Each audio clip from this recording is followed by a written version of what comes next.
Hey traders, Stephen Quitzel here with TradersPlan.com. It is Friday, May the 11th. We're going to get started.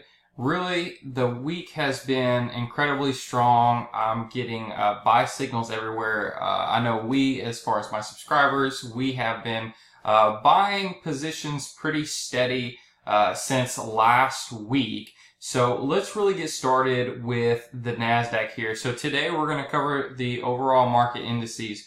We're going to break down some individual sectors, and then we're going to break down those sectors into individual industries because we want to focus on the strongest stocks and the strongest industries and the strongest sectors, and that's what we're going to break down today. So we're really going to dive deep into the individual industry leading stocks. So let's get started.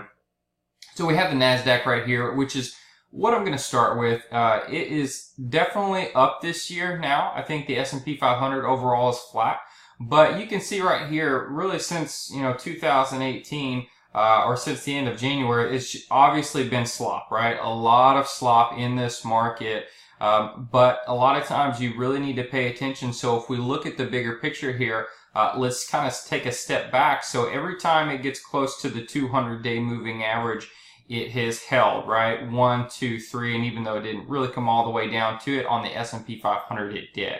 So you had 2 legs down, and then you kind of have a little, you could call it a little cup with handle. It'd be definitely an ugly one, but let's just, call it a pivot right here. So right here you have a little mini double bottom, and this is what happens a lot of times when you're coming out of a correction. You get a little mini double bottom, shakes everybody out, and what you're looking for is you're looking for a little pivot, and you can do this with indices, you can do this with individual stocks.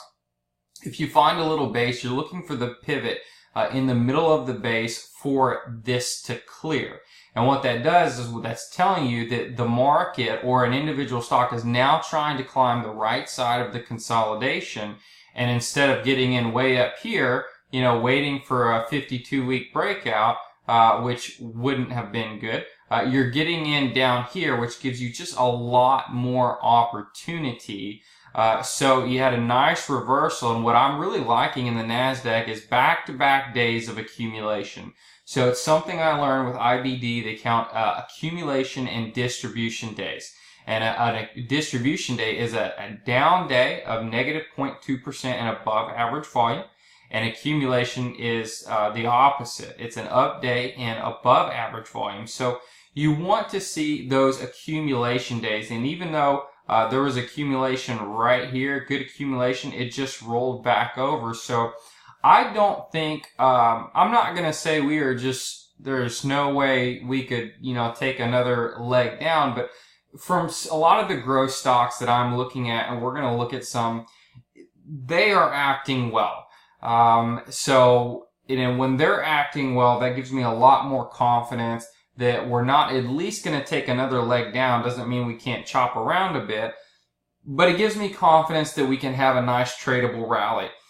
Now, what you're looking for, so the Nasdaq has gone just straight up for 5 days. That's nice. Okay. So when I look at a tradable rally coming out of a correction, I really want to follow the 20-day moving average. It is incredibly a simple rule as far as a tradable rally. I've noticed that the Nasdaq on these rallies, and rallies coming out of corrections can be incredibly strong, will hold the 20-day moving average. As you can see over here, this is more of a pullback, not a correction, but it came out, gapped out here, pulled back, found support at the 20-day moving average, and then took off. Something along those lines. Now that the 20-day is curling up, and the Nasdaq has moved straight up for 5 days, don't be surprised if it pulls back for a few days and gives that 20-day moving average or even the 50-day moving average a nice test. I'm not saying that if it closes below the 20-day moving average that you should just roll over and sell everything, but if it slices through it, it basically, to me, is just telling me that there's just more chop. More sideways action ahead. So, and this is what happens in a correction, or at least one big trading range. You get these rallies, suck you in, and then it just slams you back down. So right now, I'm just going to continue to watch the Nasdaq and the 20-day moving average as really my main tradable rally indicator. I am fully invested, and you should be pretty much fully invested too by now. We can talk more about that in a little bit, but like I said, I've been buying stocks for a couple weeks now, and now it's time to let them work a little bit. Let's go to the S&P 500. Okay, so this is the descending triangle that I think everyone has been waiting on, and if you go back and look at the Nasdaq, you can tell the Nasdaq is definitely stronger than the S&P 500 because it's closer to its 52-week high. I think the Nasdaq is up maybe 5-6%. The S&P 500 is flat. I heard that yesterday. I haven't really checked that. But this is the breakout that we've been looking for in the S&P 500. This definitely touched the 200-day moving average 1, 2, 3 times, closed below it one day, but for the most part in this zone continued to find support. And when I saw this reversal right here in the S&P 500, I think I was buying some on that day, but I was also buying some on the next day, and I've been slowly accumulating positions as it's been trying to break out, and now the breakout is confirmed. Now, again, keep in mind that it doesn't probably go straight up. It might consolidate or pull back a little bit to retest this trend line in this 2680 area, the cluster of moving average, before it can resume its advance. And I think that would be incredibly healthy for it to do so. I don't like it when things go straight up. I like it when they go up a little bit, kind of ease back, go up a little bit, ease back. But again, hopefully this is the tradable rally that we're looking for out of the correction. I thought this was the tradable rally, and then it just cracked, and it didn't work out. And keep in mind that when you're getting buy signals, right, just like an individual stock, they're not all going to work, but you have to trade at a time when you feel the odds are in your favor, and that's all this is, you know, as Warren Buffett says, you want to wait for the fat pitches. You want to swing at the fat pitches. So you want to make sure that the odds are in your favor when you're trading. Let's look at the S&P, let's look at the Russell 2000, the small caps. Definitely stronger than the other two. I think small caps are up slightly less than the Nasdaq, but you can see right here, this is the weekly chart. The small caps have been outperforming the S&P 500 right here, this relative strength line, since the beginning of the year.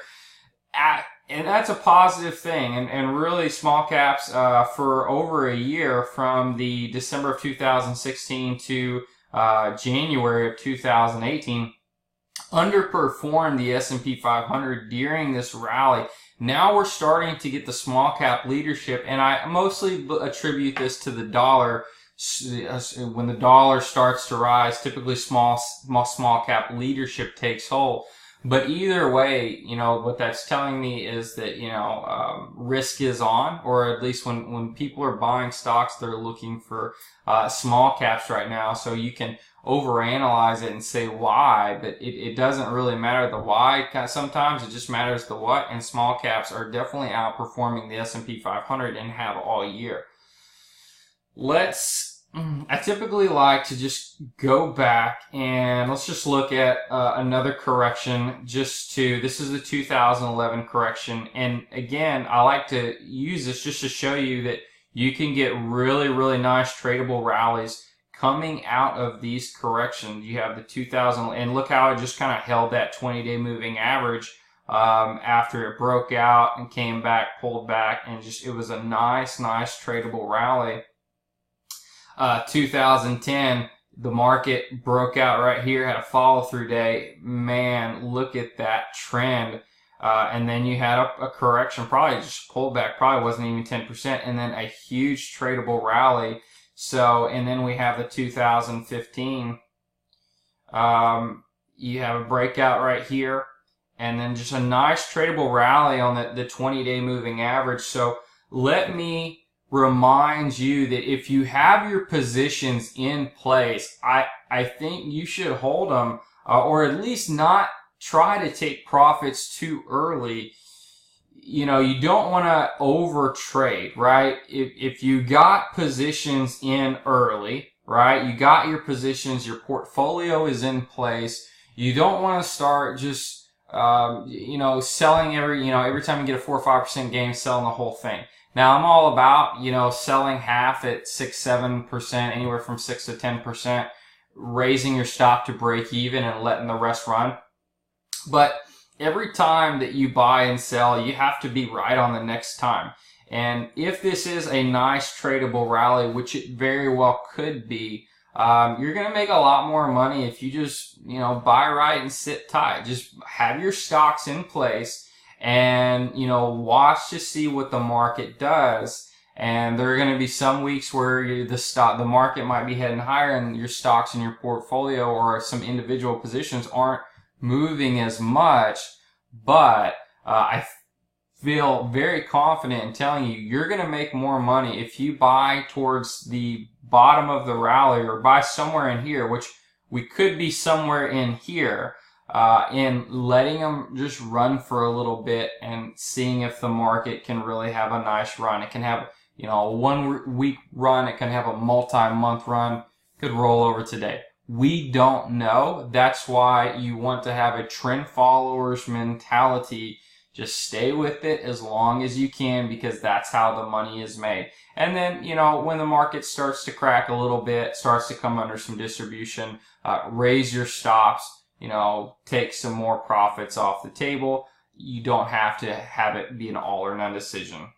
Okay, looking at the VIX, you know, I like to just have the horizontal bar at 20. It's kind of a nice little gauge. As far as volatility goes, the VIX is at 13. I mean, it fell off a map, absolutely. And what's interesting is, you can see down here in the S&P 500, when we had that sell-off at the end of January, the S&P 500, the VIX spiked to almost 40. And then it came back up, and then the S&P 500 rolled back over to the same level, but the VIX didn't get anywhere close. So that's a positive divergence. Now it's breaking out of this descending triangle and the VIX is rolling over. I feel that there's enough evidence, you know, that the market, we're at least in a better pathway right now than we were a few weeks ago, and that we're trying to crawl out of this correction. And even if you got burned in the correction, you have to be willing to step back in and put some risk on. Now, a lot of times, here's a little trick I've been doing. If you don't know what to buy, like you're just kind of waiting for a setup or something like that. Now, obviously, you want to do with what you're comfortable. But sometimes if I know that I believe the trend is up and I don't really have any stocks that you know, over the next week that I really like, I might just buy a commission-free ETF just to be in the market.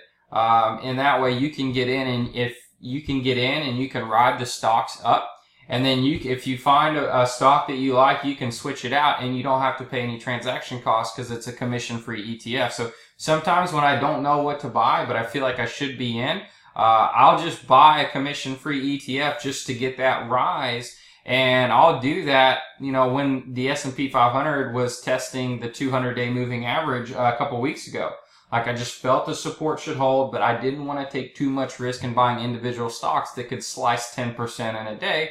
So I just bought a commission-free ETF, and I was right. And then as I'm finding better things that I like, I'm switching it out. It doesn't cost me anything to get in and out of that ETF. I can just easily replace it. So it's just a little trick. It's very easy to do. So the VIX is looking right.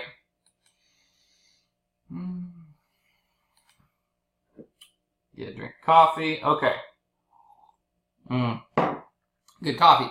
So this is the Innovator IBD 50 ETF, and this is, you know, what I look at sometimes as far as these are the kinds of growth stocks that I like to trade are in this basket right here, typically. So I like to see what it is doing, and you can see right here that it reversed with the market at the same place, the 200-day moving average, and then has been breaking out, moving really nicely along with the Nasdaq the last 5 trading days or so. So This is what I want to see. I want to see this leadership and this ETF take hold, because these are the more aggressive stocks with, you know, superior fundamentals and technicals. So right now, this right here is looking right.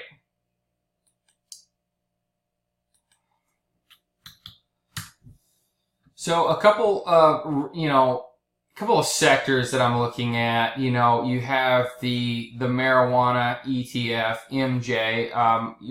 There's a lot of hype around this right now. I try not to get sucked into it, and I try to let the technicals tell me the picture. And you can't get sucked into the stories in a lot of these marijuana stocks, because most of them, if not all of them, they're not making profits right now. They're just growing. They're growing some sales. Most of their sales are, you know, a couple $1 million. Very small, which is why most of them are a couple dollar stocks. So try not to get involved too much in the hype. Focus on the technicals, as far as, instead of just buying them just to buy, just because Canada went wreck, you want to make sure that, you know, they are breaking out or reversing on the right spots on the chart. So I'm looking at this, and this is at a very interesting point. I could probably draw a downtrend line right here, and it would be very, very steep, and it would have probably, you know, broken out right here. I'd like to see, you know, I'd like to see more right side of this being built and kind of busting through for the true trend reversal in the industry. I'm seeing there's some individual marijuana stocks that are acting right, but, you know, if I'm looking at 40 of them, I wouldn't say for the most part that all of them are making parabolic moves, because they're not. So I would just be cautious. You know, I've seen some webinars lately where people are promising the world. I would be cautious on getting sucked into that hype, and just focus on the charts. And if the chart is telling you that it's time, then so be it. But just, you know, don't let your emotions and greed get the best of you, because a lot of people are talking about this right now. And to me, it's just now starting to turn around, and it's not parabolic by any means. But I do think there's a lot of money to be made in this industry over the next year or two to 10, honestly. But again, pay attention to the chart, have sound money management rules. You know, when you hit certain profit targets, sell half, raise your stops to break even. And, you know, that's how I trade, at least. You got to have sound money management rules. So another industry that looks interesting to me. So I track this Crane Shares CSI China ETF. These Chinese internet stocks. But this is this got a lot of volume in it for an ETF, and this is kind of the benchmark for Chinese internet stocks. And I like to trade these. You know, you could compare them because some of them can go parabolic, right? So I like to trade them because they can move, and there's a lot of growth coming out of here. I mean, one could say this is a big, you know, head and shoulders. We'll see about this, but the reality is this is breaking through too, just like the overall market is. You can see that it hasn't really made much headway really since the end of last year. So a lot of these stocks, they made them. If I go to the weekly chart, let me go to the weekly chart. So you can see that this ETF made a monster move. It doubled in 2017. It went from 34, well, yeah, we'll just call it a double, 95%, whatever. So it doubled in 2017. You can see it really starting to change characters, started to get sloppy. Found support at the 40-week moving average, the long term, and now starting to curl up. So, you know, I don't know if I would buy the individual ETF, but, you know, I'm more like to buy the individual stocks. But I'm just telling you, this is one of those sectors that the stocks can go parabolic. But again, you have to make sure that you have, you know, sound money management. I'm not telling you to go out and buy this, but sometimes some of these chart lists are nice pawns to fish in. Speaking of nice pawns to fish in, let's go look at some sector and industry analysis. Let me look at. There we go. 200 days. I don't need all that. Okay, so these are, you know, the individual 10 sectors Spider sectors, actually 1, 2, 3, 4, 5, 6, 7, 8, 9. I thought they added real estate, but they didn't. Okay, so, and this is just the last 5 trading days, just to show you what the leaders are. Sometimes I like this visual just because it's easy on the eyes. So energy, no surprise there, last 5 trading days. Energy and financials and technology are the strongest the last 5 trading days. I would say that's positive. All of them are pretty aggressive, risk on type sectors, especially technology has really been charging. But energy, we're going to talk more about that in a minute. But consumer staples, utilities, healthcare. Healthcare is kind of a mix, but mostly these two are definitely defense, risk off sectors, and they are getting sold off in the last 5 days when the market is rallying.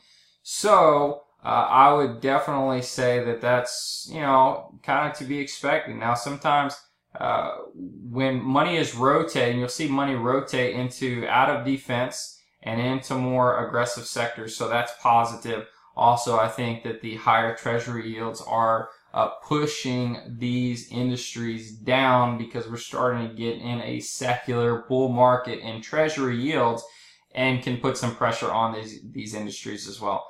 It'd be really interesting, just kind of a side note, it'd be really interesting to see where some of these sectors are 2-3 years down the road if we do get in that real inflationary rising yield environment. Just to see kind of where the yields push them down, because we haven't really seen that in a lot of years where you just are really raging bull market and treasury yields. I'm kind of interested. Maybe it's just because I'm a nerd. But let's go back and look in the last 30 trading days. Yeah, technology and energy, that's probably where I'd focus most of my money on right now. It is crystal clear. We're going to look at energy in a minute, but you have lots of headline news, the Iran deal, oil broke 70, all this, news on why it can move higher or why it's going to roll over. But to me, who cares, right? Don't focus on the why, focus on the what. Energy, I remember in 2008, I'm not saying oil is going to go to 150, but these stocks, they went parabolic, and I don't place a trade hoping it will go parabolic and getting greedy. But the point is, you never know. You really never know how far and how high a trend can go. So just keep in mind that, one good trend per year, one solid trend per year, if you play right, man, you'll smoke the market every time. But if you're not willing to sit through it, you're never going to see it. So just kind of keep that in mind. I just try to tell everybody, if I think we're early in the rally, which we could be, you just want to be patient and let the rallies mature a little bit. So right now, energy, boy, that's crystal clear to me.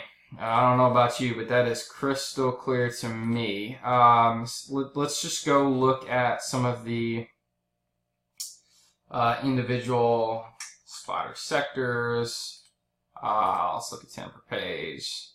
So consumer discretionary right here, man, that looks pretty good. It actually didn't even get close down to the 200-day moving average. So, but now it's kind of being a little pausing. It looks like you want discretionary to move higher, but technology. I mean, don't look at one sector and think the market's going under, because technology and energy are leading higher. Look at XLK technology. That sucker is almost at a all-time high. So it's hard to be bearish when you're seeing technology make this kind of move. I don't want to be bearish. Industrial, it's a laggard, still hasn't broken out of its downtrend. So, I think there's better stuff out there. Same thing with materials. It's still down there. So technology and energy, XLE right here. Look at that. That is almost at a 52-week high. We're going to dive deeper into this here in a minute. Consumer staples, it's in the gutter. I mean, if you want a bottom pick, that's fine, but which I do with individual growth stocks. Don't get me wrong, the weekly reversal, that's a bottom picking strategy. But there's aggressive stuff moving higher. So in my opinion, with that being said, I'd play those. I think it's a better trade. Healthcare, still, and I'm kind of moving through these kind of fast, but I mean, it's just kind of clear. You can look at the chart real quick and see, take a quick pass or not. Utilities. This looks like a counter trend rallies. You have a 52-week high up here, bear market downtrend, death cross right here. You just have this grind higher, which anytime I just see a sell-off and then it just kind of grinds in a 45 degree angle up, typically those trend lines are going to crack, and that is exactly what's happened. If I drew a trend line across here, it would have broke. It's going to come back. We're just going to wait and see, but I think there's better stuff out there. And then you have the financials, which the financials, even though they need to play some catch up with energy and technology, you have some nice up days. So I think that this is looking right too.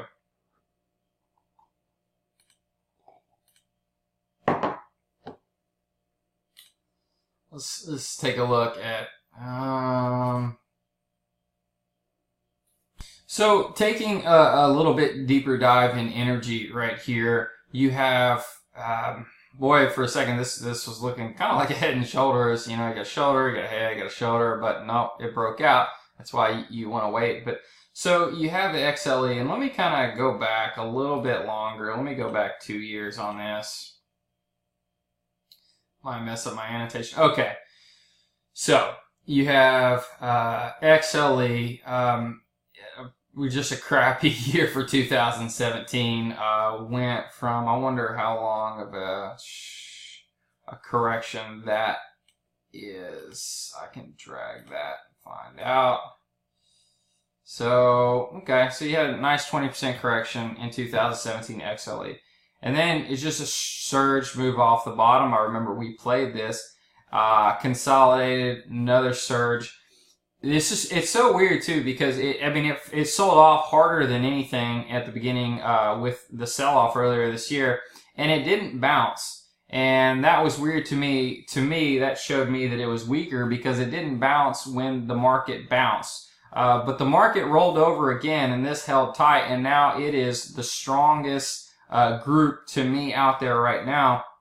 So had a little break, had a gap up on Iran, and then it held that gap. I don't know if they'll all hold or it'll fill this gap or consolidate, but I know that, you know, commodities, they can move very quickly. Typically, they take less breaks. Their consolidations are shorter, especially if you're in a commodity rally. So if we go down here, this is what's interesting. Now we have 75% of energy stocks above the 200-day moving average. You have another breadth indicator, the high-low percent. Look at all this distribution, now all this accumulation. So you have all this breadth coming into, there's no shortage of breadth, of buying coming into this sector.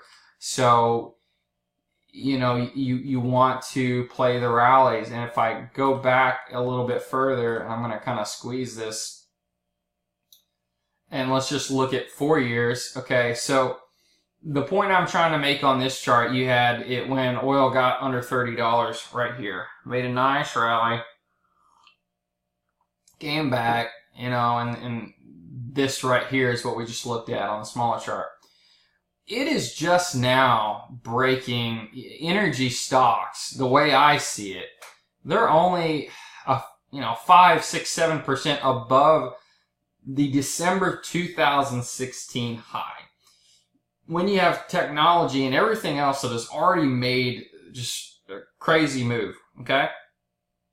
These stocks are still, I mean, they have been out of favor for so long, which makes me think that even if oil doesn't go to 100, which I'm not saying it is, but even if oil doesn't go to 100, these, as far as can play catch up pretty nicely. This ETF was $90 back in 2014, so it's still quite a bit under it, 20-25% under the 2014 high. So I'm just trying to show you that how far these things have fallen. They got sliced in half all the way down to $45 from 90 to 45. Now it's 75, so it's climbing back. You know, some people wouldn't even look at this in a bull market until it climbs back above 90. But my point is that, you know, these stocks fell so far, they could come back and rally, you know, have a multi-year rally, especially if we are in a more inflationary, rising interest rate environment. So a lot of times the price of oil and interest rates will move together, which means the energy should get pushed up. So just kind of keep that in mind. We're in the latter, probably the fourth stage of the business cycle, or towards the end of the business cycle. Could be the last third, could be the second half, I don't know. But my point is that typically where more commodity and energy stocks take shape in the rising interest rate environment. So when you're going through your chart lists, I just would not ignore this sector by any means. I would probably put a lot of focus and continue to focus on it. The downside is that they're incredibly volatile. Like this sector is a volatile sector. Commodities are volatile. That's why I don't like trading a lot of commodity stocks, just because their personality is going to follow kind of the price of the commodity they trade, which is hard to do. And I like neat and clean, and commodity stocks are anything but neat and clean. So just keep that in mind. But, you know, have your rules in place. So let's go look at some individual industries. Okay. So okay. So we'll start in the 1 month. Okay. So what I'm doing, so you have cyclicals right here. In stock charts, I'm in the industry summary. So you have cyclicals, that is the sector, and then toys is the industry within the sector. So what you want to do is you want to find the strong stocks and the strongest industries and the strongest sectors. Say that 3 times. Okay, so let's just see in the last 1 month where some money has been rotating into as far as industry goes. And we can cross-reference that, where the money has been going into the last week. And I'm going to go through this quickly because I do want to just show you in some energy. So in the last 1 month, toys are up 10%. So that's kind of the standout to me. So I might click on this and look at some toy charts. Computer hardware and internet up above 8%. That's positive, right? We'll come back. Railroad is strong in the industrial sector. No real strength there. Look at energy. Coal is strong on the 1 month. Exploration and production up 13%. I believe that beats toys. This is just parabolic right here. We might come back to these two. Consumer staples, that's the weakest. I don't see anything really strong there. Medical equipment, I don't see anything strong in healthcare. Utilities. Financials. Okay, so this is kind of interesting. Hotel and lodging REITs. I just want to click on that just to see what the heck's going on. Okay. All right, well, that's interesting. There's something going on in the hotel industry because that's broad participation right there. A lot of times when I see a standout, I'll click on it to make sure that it wasn't 1 or 2 stocks that got sold or gapped up, or, you know, that's really moving the needle, but it's not. So, Scooter... so then I'll rank it by Scooter, just to look at it's really stock charts, 12-month technical ranking. Man, it looks like a pretty strong chart. Keeps chopping up, but it's extended. So let's go back. Okay, so now I'm back on the industry summary. Let's cross-reference what we just saw on the 1 week. So in cyclicals. Now we're looking at the 1 week performance. In cyclicals, it's clear as day that toys are the strongest on the 30-day and the 1 week. Money's flowing in. Okay. On the technology, semiconductors, computer hardware, internet. This is why we do this, because sometimes just buying an XLK at Spider ETF, I would more rather buy a semiconductors ETF than a broad technology ETF, because then I'm getting the strongest one versus buying all of these. So if I buy all of these and average it, I might do average 5% for the week, versus if I buy semiconductors, I'd average almost 8% for the week. So I like to just break it down as tightly as I can. Railroad is still up there, so there's a strong sector. Energy, look at this. Again, keep in mind we're on the 1 week, so you have money flowing into coal, renewables, oil and gas, exploration, pipelines, MLP. So again, this is why we do this. If you buy just a broad XLE, don't get me wrong, you're probably making some money, but pipelines is dragging it down a little bit. Consumer staples, nothing great here. Just kind of scrolling down. Hotel and lodging REITs, still strong. I'm probably going to write that down because I didn't see that before. I might look at some of these stocks. Banks is strong this week, which is nice because I own some banks. But, you know, I keep coming back to energy. So let's drill down a little bit. So when I see that, again, I'm looking for broad participation, which I am. There's a lot more green than there is red, so that's positive. Don't know this stock, but it's the strongest one. And so let's break this down. This stock right here, Hallador, is the strongest stock in the strongest industry in the strongest sector. So energy is the strongest sector. Then we drill down into coal, and then we find the strongest stock within that. So it made a nice move, gap up, broke above. I could probably draw a pretty easy support resistant line. Where is that sucker? Whoops. Why is it not? Well, forget it. Okay. So I could probably draw a pretty... This isn't letting me do anything. Alright, forget it. So I could probably draw a pretty good trend line right across here, busted through that. Now, there's the breakout. You could probably also say this is a big, ugly cup with handle. If I were a betting man, you have this surge off the bottom right here, the breakout. I would say this is going to pull back under the pivot, touch this rising 20-day moving average around 690.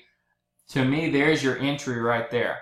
Because when I see these horizontal breakouts of these deep consolidations, they break out strong, suck everybody in. The smart money, the market makers sell it to you. It pushes it back down. The rising curling 20-day comes up, finds support, and takes its leg up. Alright, I'm not going to look at a stock that's $1 right now. Alliance Resources. Let's look at SunCoke, just because it's got a scooter ranking on. Okay, yep, so it's headed higher. Look, broke out, okay, or at least tried to. Came really close, came back down, all the way back down to the 20-day moving average, filled this gap, touched the 20-day moving average, reverse, and is headed higher. So what this stock has already done, I think that the previous stock we looked at is about to do. Surge up, come back down, pull back below the pivot, fill that gap, touch 20-day moving average, off she is. Okay. Let's look at another one, CNX. Alright, so this stock is probably not one I would buy, because you went from 11 to 18, that's nice, and then just sold off in an ugly way, bounced back, sold off again. This is not my cup of tea. It's an ugly chart. I don't like ugly, I like neat. Come on. Let's go back a little bit. Let's go back into a different sector. Let's go into the renewables, which is, your solars. So right here you have this Sunrun 99 scooter rank, and I bet this stock is gone. Yep. Yeah, from $5 to 10, it doubled. Came back, found support at the 50-day moving average. Maybe this is an earnings gap. I don't know. But if this gap fills 950-ish to 10, might be a pretty good entry. Because this is looking pretty strong. I just want to look at the weekly chart. Yeah. It's just coming out of a deep consolidation. IPO'd August 2015. Didn't get anywhere. It's coming back, just one big cup, multi-year cup. But look at all this accumulation on the weekly chart right here. So that's something you want to pay attention to. So I think we're going to stop right there because I could do this all day. I really hope this was helpful. If you haven't already, take a trial to join the Traders Plan. I highly recommend doing so. We are buying stocks pretty aggressively right now. We have a pretty good portfolio going. So check that out and let me know if you have any questions. Everybody have a great weekend.